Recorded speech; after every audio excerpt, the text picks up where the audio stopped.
great to be here. And I'm going to introduce Shama, Anando, and Pratiksha, who are working with the Hank Nunn Institute. And they're going to be having an open discussion about their experiences doing this type of work. And please put any questions in the Q&A. And if it's appropriate at the time, I will interject and make sure we have a lively discussion. So, welcome to the other panelists here. Please take it away, whoever wants to start. Thank you, Joseph. Thank you. Okay. Well, yes, I'm Shama. I'm one of the co-founders of Hank Nunn Institute, currently also working in the capacity of the clinical director. And we started the organization in 2014. So we're coming close to completing a decade, and it has been a decade of a range of experiences, challenges, and we're hoping to share a glimpse of it with you today. I think that's the best we can aim for through our stories and motivations and some anecdotes from our work. Anando, Pratiksha, would you like to say a little bit about yourself? Go ahead, Pratiksha. Okay. Hi, I am Pratiksha. I am a therapist at Hank Nunn Institute. I've been here for almost 5 years now, and I work in individual and group therapy with young people between the ages of 20 and 35 as of now. And I'm just going to keep calling them young people because I think I'm growing older with my patients. So they're just young people. Still, I'm young people. I think I've found the work to be something that challenges me on a very daily basis.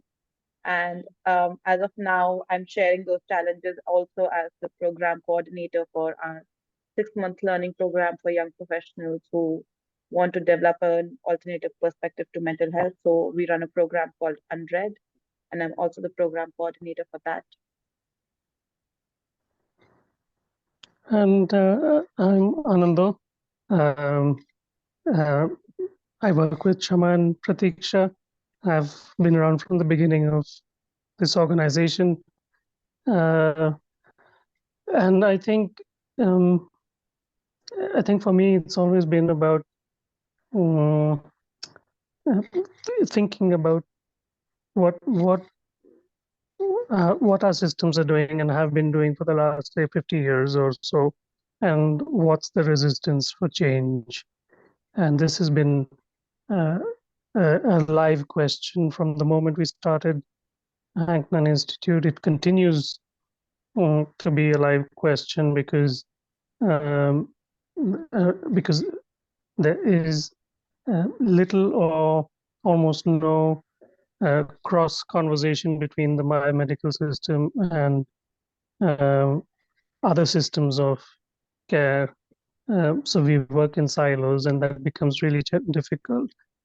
And that and many other questions that bring me over here today, I think some of which we will be talking about, and hopefully raise more questions and get some answers. Yeah, so the topic we've shared with everyone is that we want to talk about the challenges we've had in changing the narrative in the predominantly biomedical system, and also finding a way to making mental health affordable and accessible. So I was wondering, it might be a good thing for us to just start by talking about what do you think your personal motivation has been, and then of course our collective motivation has been in changing the narrative, and what narrative are we referring to here? Go ahead, Pratiksha. I think when I started off, when I decided to become a mental health professional, I started with a knowledge of mostly just the biomedical system of psychiatrists and clinical psychologists and hospital or clinical settings where people would be taken to be given mental health of some or the other kind. And over the years, as I have gotten to know more about that particular structure, I realized that it took me further and further away from what I wanted to do. So I went from wanting to become a clinical psychologist in a hospital to becoming a clinical psychologist to becoming a psychologist who does counseling work to becoming a therapist who now doesn't know if I am still in the system or not in some ways. And it is the focus on how people came to mental health professionals for solutions, and we got to decide what was best for them. And that position, I think, made me very uncomfortable because it almost felt like the person coming in had no say in what was happening to them or what would happen to them after the treatment or after the help was provided. And I think that's where something in what was being offered to me always felt like it was not complete. And eventually, I think I realized it was the voice of the service user that didn't reach me in all my training over the years, till I reached some specific spaces of learning. And I got more and more drawn into working with those narratives rather than working with what I had learned from trainings and books. Pratiksha, my question, you were saying, but why do you think it didn't reach you, the voice of the service user? I think it was the way mental health was also just a part of the medical system in some ways, and you don't need to hear the patient because they don't know what's happening. They're ill, and so the experts know what's happening, and so they get to say, and they also get to tell the stories of what is happening to the people who are ill.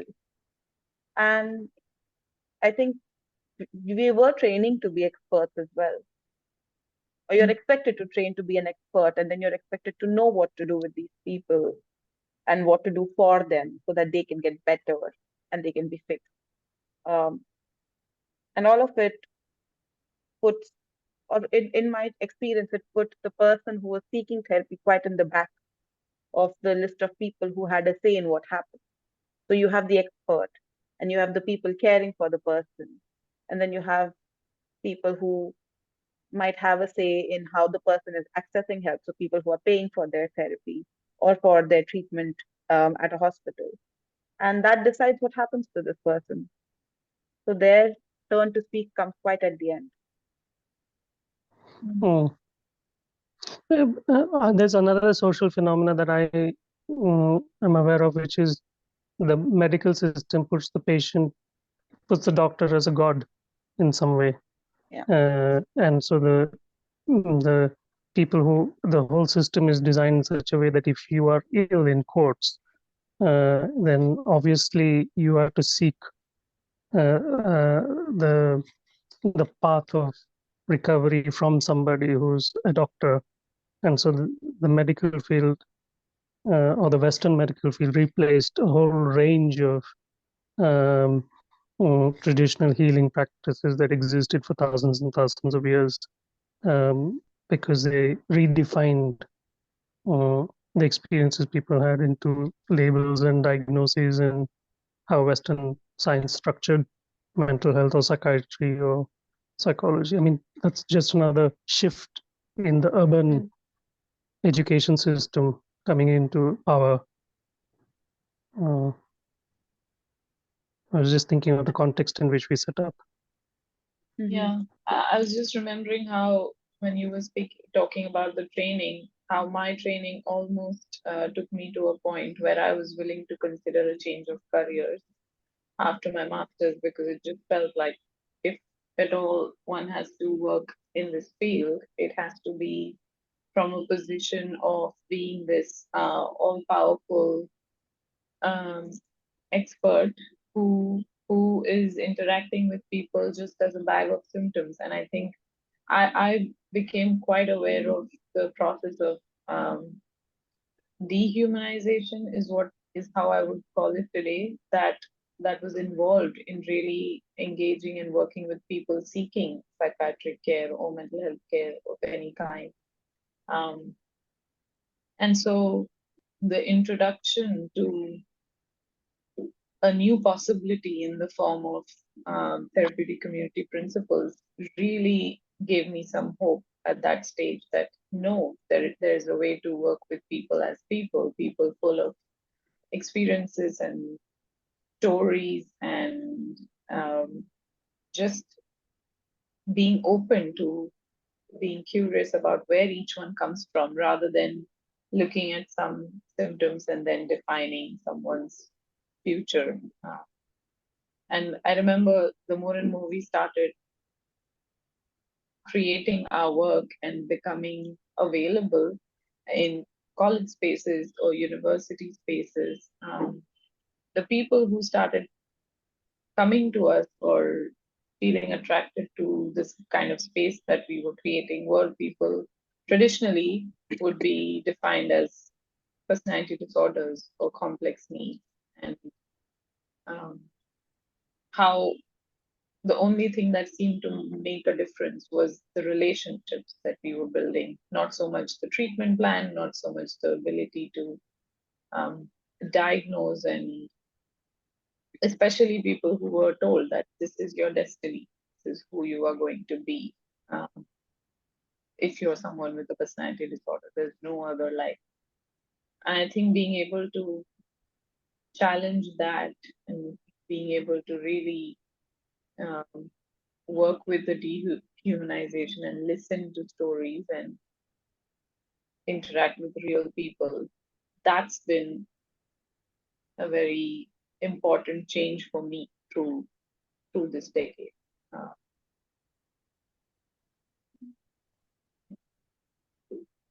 But I'm also thinking about the difference in how, when we started, the way people would access mental health care then, 2014, to how people access mental health care today. What stands out for you in terms of the differences over the decade? I'm thinking about how well uh, maybe I'm a little more pessimistic, but I'm thinking how it's become even more reductionist than it used to be. People are reduced to even finer labels than they were before, and this system seems to break down uh, human experience into an objective. There is a certain problem outside, and a lot of people are encouraged to say, this is your bipolar disorder, this is your ADHD, this is your that or the other, separating a certain. So basically, in other words, I feel a lot less agency among people using the system, and an increase in this. And what you said, Shama, about the relational aspect, that is, the distress is between me and you rather than in one person. That idea doesn't seem to, it's become even more individualistic, is my feeling. I'm not sure whether that's because of India becoming much more capitalistic in nature, and that leading to, of course, a whole promotion of a whole pharmaceutical industry coming in, and that follows a chain. I'm not sure about that, but seems to be a lot more people coming into our system now uh, with a clearer diagnosis, which is in a way a bigger problem than was earlier, when people didn't know exactly what was going on, and so there was an opportunity to talk. That's the double-edged sword, I think, that we are having to handle, because with increasing awareness, people are becoming aware of mental health conditions and mental health care. But I think I have seen it's the awareness that's also led to an increase of identification with labels, because for some, receiving a diagnosis has almost been a sense of relief, because now they can at least find some community out there that they can belong to after having felt ostracized and isolated in their own homes and communities. And so it's quite a tightrope, I feel, the way labels have evolved or changed. Or Yes, but And recently I heard somebody who came and said they need to meet a psychiatrist, and they did, and they were told they have a certain diagnosis, and then they were further told that you have to take the medication, otherwise your diagnosis is going to kill you. And those were the exact sort of, your diagnosis is fatal. This was the language used by the professional, and the person who went to meet them uh, got really frightened. Um, and that's why I was amazed at the language that is being used today.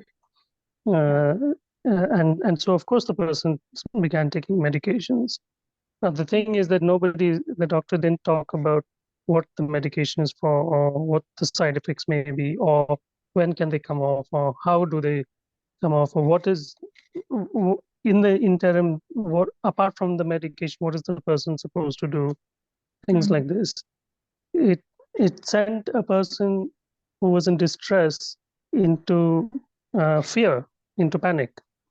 Um, so so it was quite heartrending to hear that, although the person did get some interim relief from the medications that they were given, they lost the power to have a communication. It was now against the doctor in some way.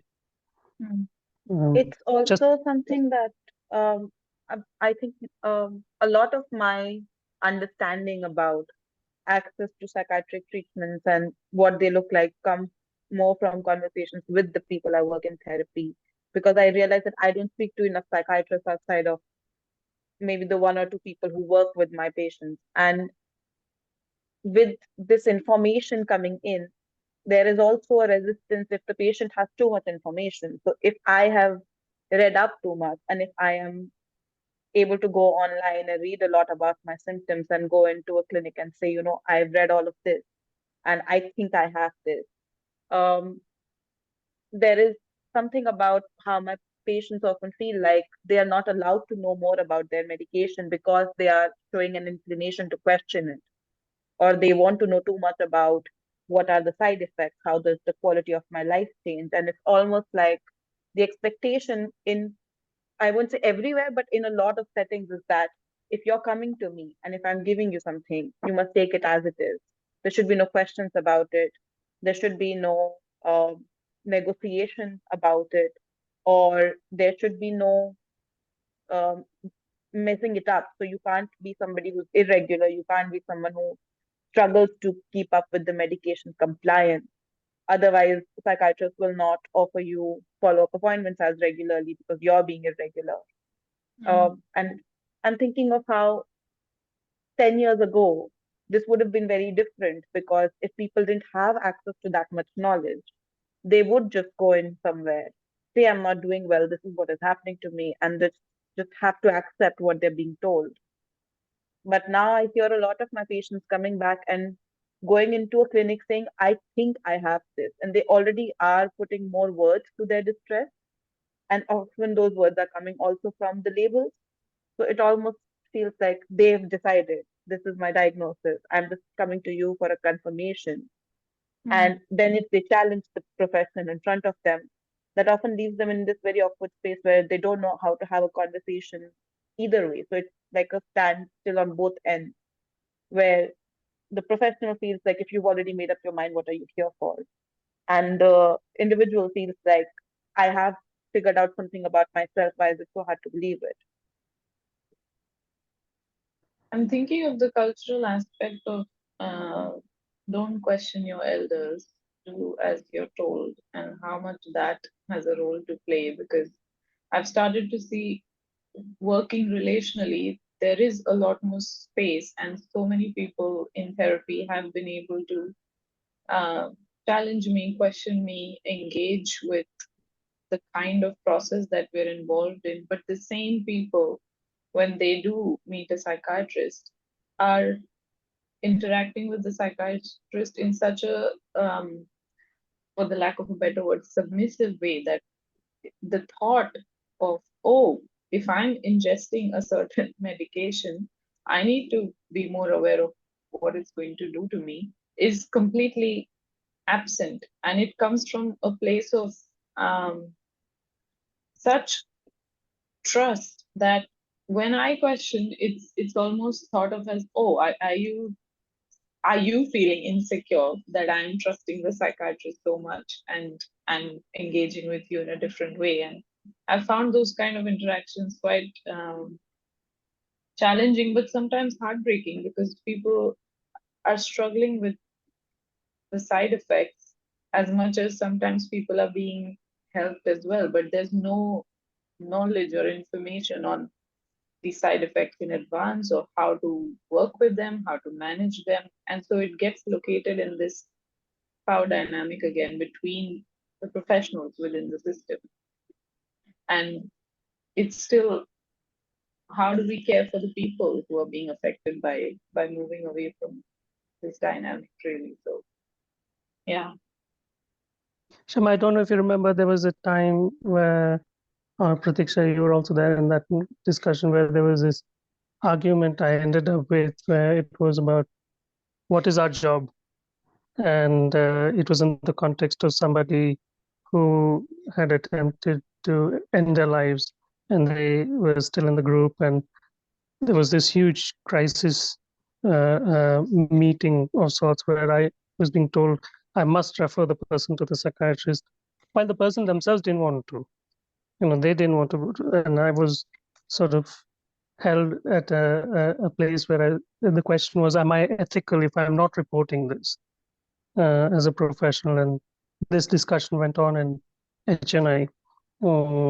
And I remember saying that, are we here to prevent death, or are we here to deal with really risky things that people do, and understand so much more that underlines all of those risks, and we being part of it as people, not the ones free of the set of problems that people at risk go through.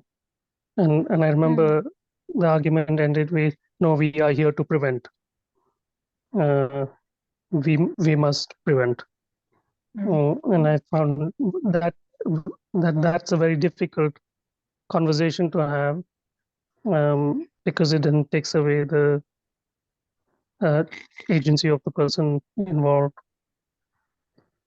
I'm also thinking of how and because I've only been in the field for a while, I'm also thinking of the position that non-medical mental health professionals end up taking, where you do put the psychiatrist in the position of authority a lot of times. And for a lot of us, in training or otherwise also in practice, sometimes the go-to thing to do when there is a patient who is in very severe distress is to be like, the psychiatrist is going to deal with this. And there is something about a default setting in our minds which tells us that extreme distress should go to the psychiatrist so that they can stop it. And I think a big challenge of getting used to a different way of working has been to ask, why does that happen? Why is it so hard to sit with the distress of a person when they might not want to see a psychiatrist at all? Because sometimes I've seen patients feeling very split, and I get a question of, do you think I should go see a psychiatrist right now? And that always feels like a very loaded thing, because it's almost like asking, do you think I'm sick enough to see the doctor now? Or do you think you and I can still manage this between ourselves? And I almost feel like there is this measurement of, that is the final say. What the psychiatrist says in the end will be the word that needs to be followed. And so we can't take any risks with trying other things, because if anything gets scary, you can run to the psychiatrist and they're going to stop whatever's going wrong.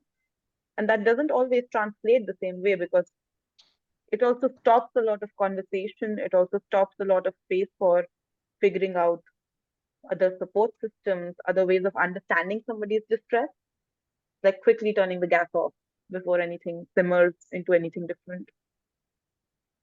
And how much of that is really motivated by a sense of fear? Like, a fear in the minds of counselors, therapists, families, people themselves, because systemically psychiatry is recognized and acknowledged, whereas psychotherapy is not. clinical psychology, yes, we have a recognition of that at a national level, but even then, that is again limited to psychological assessments and testing and diagnosis. The idea of relationships can be and are potentially spaces where safety can be created and maintained is not familiar at all. And so the gas turning in my mind is quite a reaction from a place of fear. I mean, I've been working with young professionals, how that's the first thought, because it's almost about thinking about, oh, but will I be safe if this person I'm working with ends up harming themselves? And that just becomes a very sticky situation then to work with, because then who do we cater to in that moment? So, our with the way I have understood HNI's origin and story and what we are now trying to build going ahead is that it is in response to the traditional mental health system of there is a psychiatrist or there is a hospital setting or there is an expert that decides this is what is going to be done to a patient and that they should get better because of it. Um, and we didn't agree with that. So we started to build something separate. But you mentioned, Anando, that even at a time of distress in a team meeting, we leaned into a bunch of us leaned into this protective stance of no, we must prevent this. So we went into preventative work. Do you think that we are alternate enough a system yet? Well, it's a good question, because one of the things is we as a system in HNI as a system, we are limited. We don't have an integrated view of psychological distress, meaning we don't have the traditional views of people, the people who come from various tribal parts of the country, or people who come from the rural parts of the country, where they haven't gone through the Western education system, and they have their own faiths, they have their own spiritual practices, and they have their own healing traditions. And we have not integrated that enough into our system. But that said, I mean, the basis of those traditional healing practices are relationships as well. And I think that underlying it is the relational phenomena. I think it's something we are attempting to do. But the moment we think of ourselves as an organization, I think there are tremendous challenges in implementing it consistently across an organization, completely separate of the medical model. We have done it, but we're always under, we struggle to remain open. So the pressures of survival as an organization that is like this is very hard. That's, yeah. But then also, as I can see, there's a conversation on chat on tapering medications. I don't think we openly talk about it to the world outside. We do help our patients taper their medication, but we don't have support from the system. So we have to learn it through various resources, the resources as John was talking about earlier from IIPDW and various other interactions with critical psychiatrists and things like this, and learn for ourselves how to support people to come off their medications in a safe manner. Now that's a really, really tricky fine line that we have to tread on. And as you know, I was saying, currently there are 3 people who I'm working with on coming off their medications. But that's a conversation I have had with them personally, and they take responsibility for this. So it's not systemic. It's just between me and these people. So the challenge is that we have to do it quite in isolation, rather than be able to say that this is a good way to go about it in addition to what's going on. So I would say we're only partially there. Yeah. I mean, my answer to your question, Pratiksha, is that yes and no, and I'm realizing how, because we are focusing on the challenges, the conversation is going in a certain direction. But I think even though we've not reached the ultimate goal, possibly in being an alternative in the existing system by integrating cultural and faith and spiritual elements, we've been alternative enough in our attempts so far to have enabled people to start thinking about these difficult questions and start taking agency of their own treatment. So many people that we work with come to us voluntarily, come to us seeking help because they have recognized that that's the help that they want. They're not being forced by family. They're not being brought in uh, situations where they have no control over what's going to happen to them. And I think that's the kind of knowledge I was receiving when I was training, that a lot of psychiatric treatment would be only because people would be forcefully brought to spaces of care.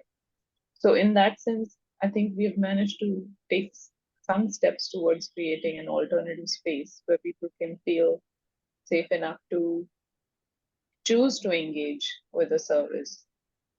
I do feel like when we started, we were a lot more radical and a lot more alternative in having created therapeutic spaces beyond the four walls of the room. We've worked out of cafes, we've worked out of um, parks, we've offered therapy spaces sitting under a mango tree, and I think that's been quite a radical step again. I know we ended up being labeled as unethical because we were not providing four walls, which apparently are the only ones that ensure confidentiality. And that wasn't the case at all. People felt quite free and in being able to talk about their experiences in a cafe filled with people, realizing that actually everybody's quite caught up in their own worlds. Nobody wants to stop and think about why am I um, talking or crying or sounding distressed. And that created a completely different sense of safety. And I think the community felt safe. More and more people started showing up to those spaces where they could just be.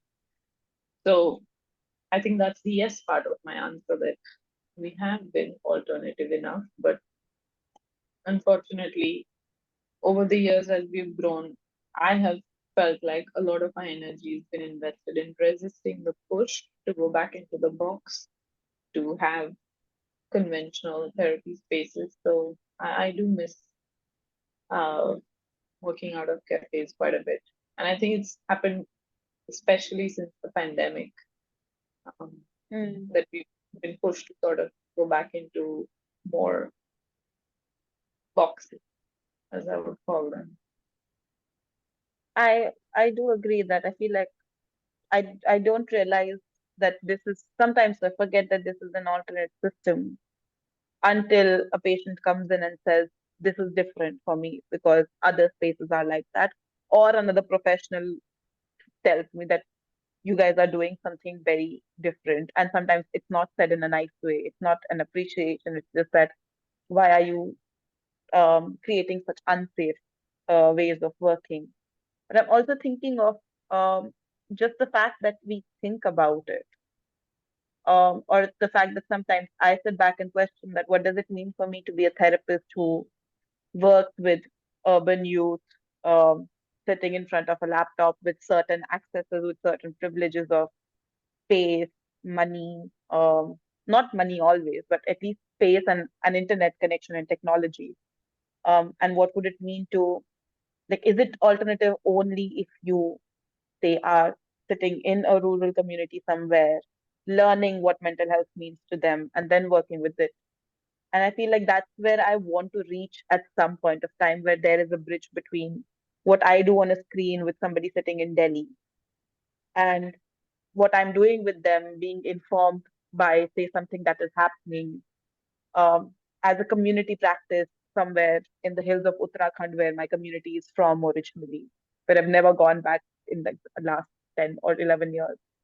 Um, and I feel like that makes me think of how that's a very big deviation from just even saying that, okay, if somebody is on medication and they don't want to be on meds anymore, and for me to not say, I will not work with you in therapy anymore because your distress is very severe, and if you're not doing your medication, I can't work with you anymore. And sometimes my patients feel like even just that much is alternative enough for them. And it leaves me in a space of questioning that are our dreams too big? And do we have to really like do the small steps first and get comfortable with them before we start pushing for more? Mm. Do we want to take some question, Yes. take a pause here and take some Yeah. questions so Yeah. that we can, I mean, Yeah. I think we're given a good enough context to what we do and how we do. Sure. Great idea. I may introduce the first one from Pauline. She says in the Netherlands, a diagnosis is needed as a price tag for the reimbursement of mental health care. How is that in India? Well, in India, there is no a national health service. It's a completely paid system. The government hospitals are much lower. There are the mental health hospitals. There are 40 in the whole country of a population of 1.4 billion. So that's about one professional to about 150,000 people. That's approximately the ratio.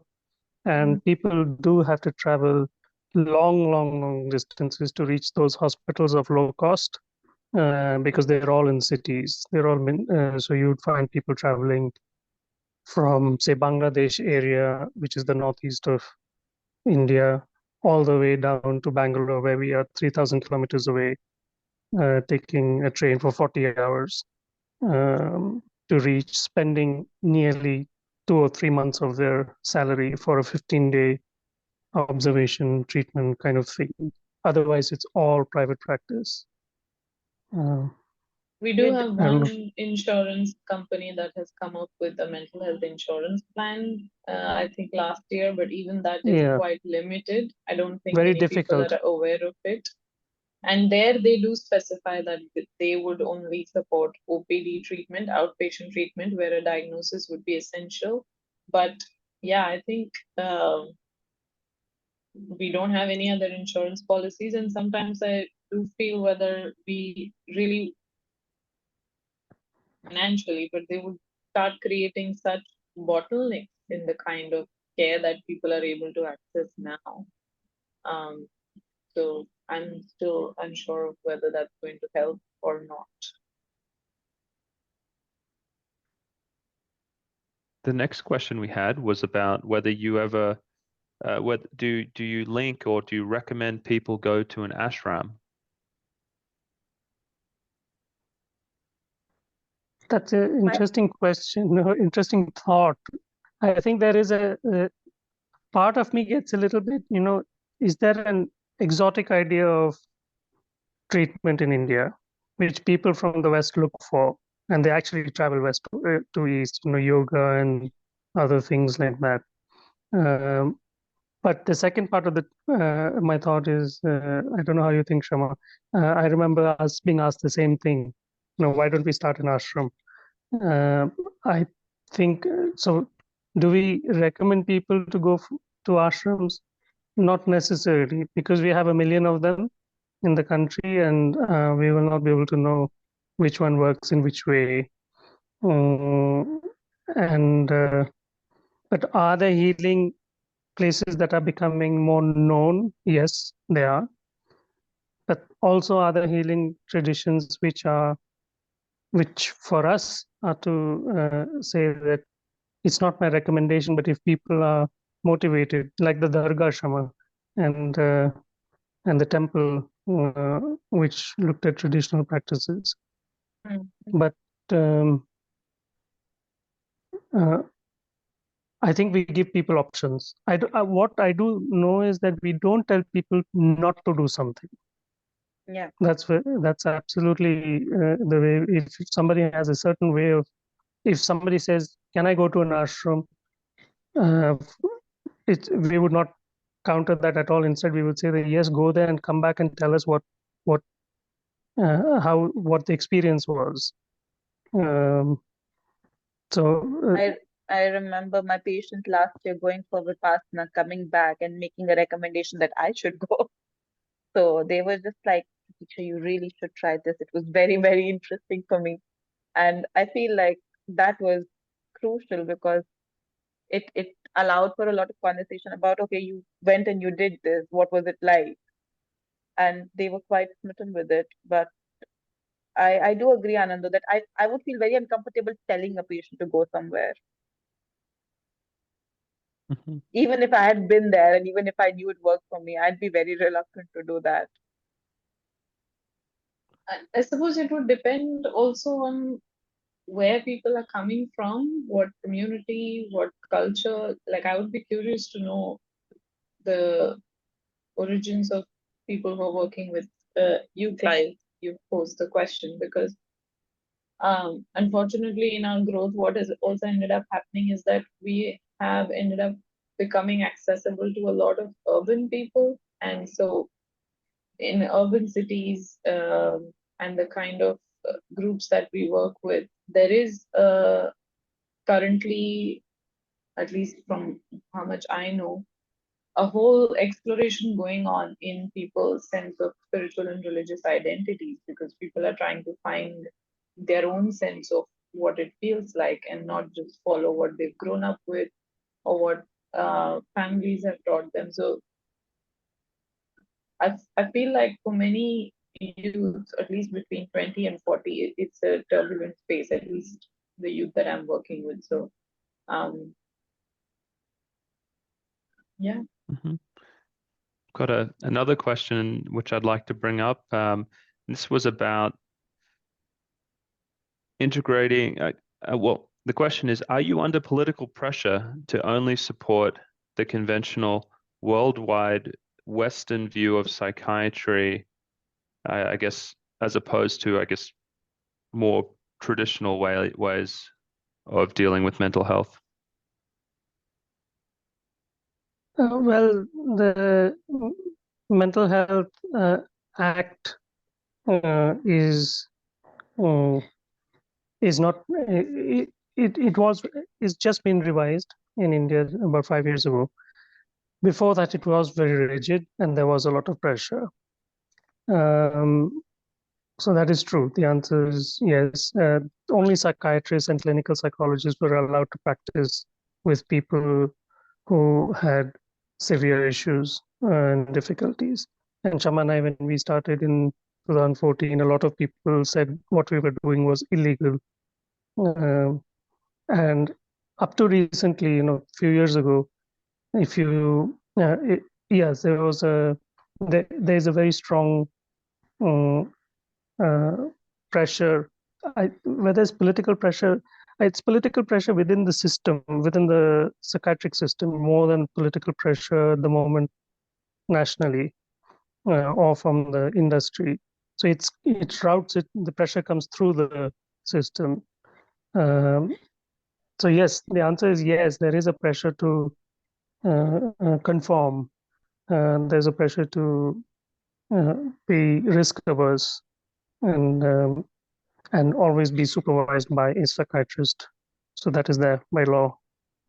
I think I would also look at that pressure as something beyond uh, just the government, in that it does stem from an internalized belief, which I feel like as a people, we're now undergoing some transformative process in our psyches and decolonizing some of our learnings, but the belief that whatever's Western origin is what you can trust and believe, and it's good quality, and you know, and it's a slow process, but I am aware of conversations that are starting to happen to challenge that kind of a narrative as well. So yes, it is very much the government and the pharma lobbying, but it's also a belief that we have internalized as a colonial legacy, that we don't trust what we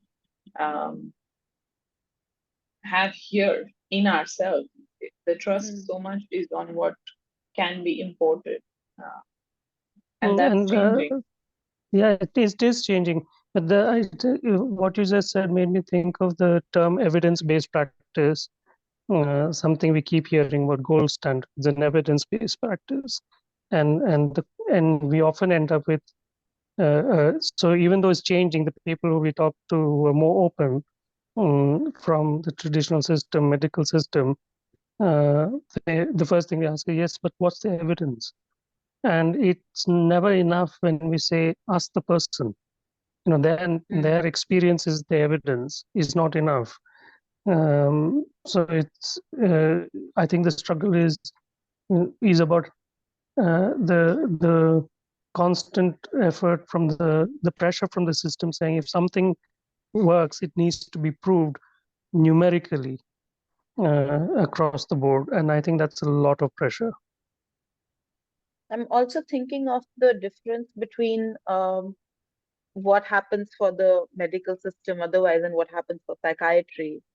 And because the question was about political systems and thinking of the kind of promotional work that happens for things like Ayurveda or other kinds of medication systems that are not allopathic medication in India, and how there is subsidization, there's different kinds of things, and there's a lot of questioning about legitimacy at that center.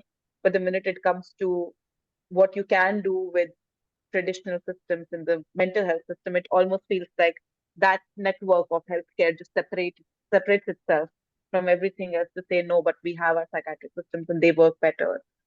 And it's quite a contrast between the other parts of it. So I don't know what what the government actually thinks about the mental health system, or the way it is run right now, other than the Yeah, fact of the that they want to monitor it very closely. that's true. But the pecking order is very clear politically. The Yeah. psychiatrists at the top, then the clinical psychologists, then the social psychiatric social workers and nurses, and then masters in science, psychology, and then riffraffs like me who have nothing else. Uh, Well, Had we're a, safe as long as we lie in the cracks. yeah. We're that still is not part of the pecking order. So I had just a follow on for that. You mentioned that the service in India is it's private pay mostly. With something like the biomedical model and the reliance on medications for treating things like depression and such, there's usually there can be a perverse incentive in private practice where it's just very easy to diagnose quickly and prescribe. Um, this was kind of evidence to me because I speak with some Indian doctors sometimes, and they say it's not unusual to see 40 patients in a day, and I wonder about what. Well, I don't wonder. I know what's happening when you're seeing 40 patients a day, kind of like that. It's a lot of prescribing. I mean, do you think that this is this shift to the more medical model has created I guess some kind of perverse financial incentive for Indian doctors? I'm You're rel- asking a tricky I'm question on a recorded session. kind of. I'm reluctant Yeah, to say oops. yes to that. I'm reluctant Yeah. to say yes to that because also of the numbers that Anando mentioned in the beginning.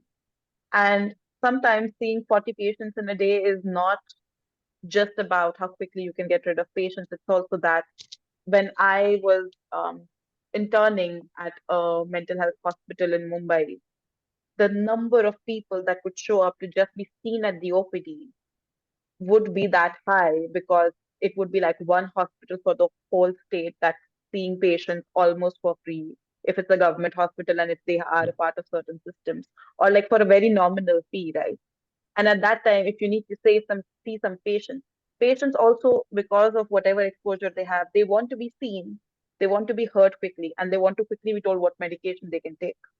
And so they also do not have the space or the time because of how far away they're coming from, that they can't do follow-up appointments. They can't see a therapist once a week for a year. And for them, it's like, I am not feeling okay. This is the thing. So I remember that you could read any prescription from that hospital and it would be the same three medications being given in different permutations and combinations to a certain set of distress markers. And that was just the way that system could function. Otherwise, it was not possible to actually spend time with people and give them a proper hearing out also. I'm a little reluctant to say it's just because of the money. Yes, but it's But the perverse part of it is in the industry. It is not in the doctors and the medical Yeah. system. It is in the industry and the larger politics. India is a cash cow for 100 different things because you have so many people. What you would generate out of any product in any part of the world, you would generate 15 times more money in India, obviously, or in China, simply because of the number of people who will buy those products. The thing is that we don't have a government system or a state system or any other machinery that provides for something more than just medicines. So there isn't enough investment. We don't do our bit as well. yeah, So I think it's a complex problem, I would say, it more is. than. And the they you were referring to, Pratiksha, also would be a lot of people from semi-urban rural areas. And when we've tried to engage with rural communities, the clear response has been, what are you saying? Mental health is a luxury. We need to focus on earning our daily bread. We don't have time to sit and chat about our emotions. That's just pure privilege to be able to do that. So I have two more quick questions I want to ask you guys before our time is up. The first one is yeah. briefly, what was the impact of the pandemic on the Hank Nunn Institute? Well, okay, so I think, were very quick to turn our services into online functioning, like we did it almost overnight. And so the first year was us being on adrenaline, really being able to cater to not just patients in therapy, but also students and young professionals through webinars. And I think at the end of 1 year, everybody started to feel the effects of having done that. So it's been quite hard financially. We still haven't been able to go back into working in person.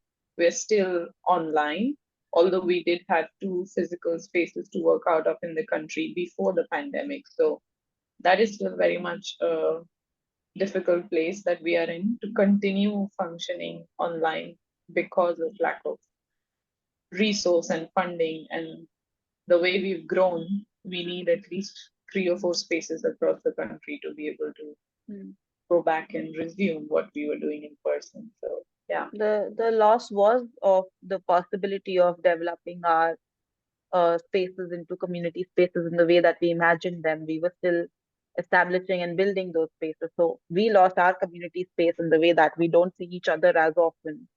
Or our opportunities to work together have reduced a lot.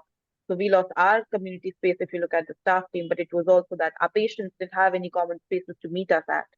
And our offices, or like the place that we'd have where we worked from, were open to our patients to come in at any time if they just wanted to also come hang out, or if they wanted to take some time before going back to their daily lives after their sessions. Or we wanted to develop that idea a lot more. So there is a loss of a physical community that really stands out for me since the pandemic.